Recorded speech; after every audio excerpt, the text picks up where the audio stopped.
I call the Minister for Trade, Tourism and Major Events and Minister for Sport. A member for Penrith. Mr Speaker, it's about how you choose to give back and make a difference to those around you, your community or your country, that goes outside just yourself.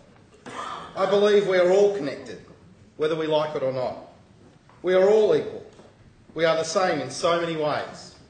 My hope is that we as a nation can break down the silos between races, break down those stereotypes of minority populations, Indigenous populations, and all other minority groups. Mr Speaker, they are the words of a leader. They're the words of Adam Goodes. I'm a person who grew up in an Aussie Rules family. I'm a person who grew up in a Sydney Swans family, although I didn't turn out that way. You're not tall enough. I grew some great admiration of people who won the Brownlow medal. In my family, they were the fairest and best person in the country, not just in the competition. Adam Goodes has shown an exemplary amount of skill on the football field. He's shown leadership amongst his fellow teammates, and that leadership has now transcended beyond the boundary. It permeates right throughout our country.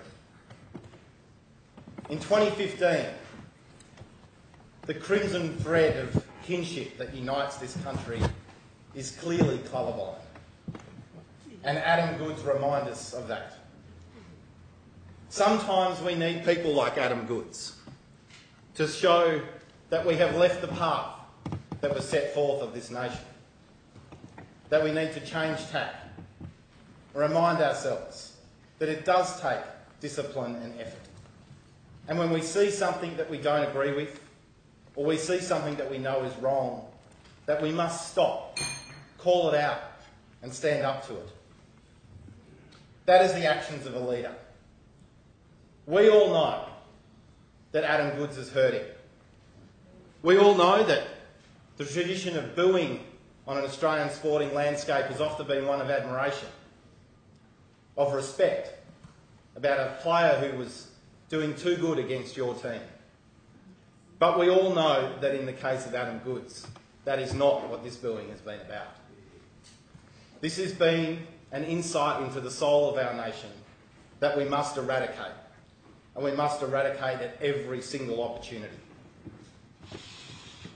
I think we were all incredibly proud watching 38,000 New South Welshmen and women at the SCG showing a mark of respect. I remember watching games over the weekend and seeing Indigenous players conduct tribal dances. I watched an entire football club wear black, yellow and red as a wristband. I knew that Adam Goodes had made a mark. He changed the direction that our country is taking. He has said we must stand up to racism. We must call it out. But after we do that, it's crucial that we come together. We come together in that kinship. That we guide people who are perhaps mistaken about what we are going through at the moment. That we bring them on the journey together. That is essentially what this nation has been about for not just a few hundred years, but for a few thousand years. Wherever we have come from, across the seas to come to this great land, there is one culture that binds us together, the Indigenous culture. It is the truly unique nature of this country, our connection to the land, the spirit that binds us all together. Adam Goodes is the epitome of that spirit. It's so crucial, Mr Speaker, that we not only stand with Adam, but we stand for what Adam stands for himself. A person who stands up against racism. A person who calls it out.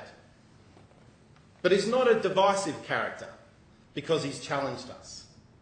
He's a unifying character because he's challenged us.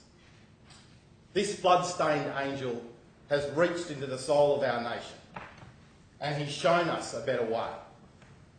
Make sure you as an individual choose to stand with Adam Goodes.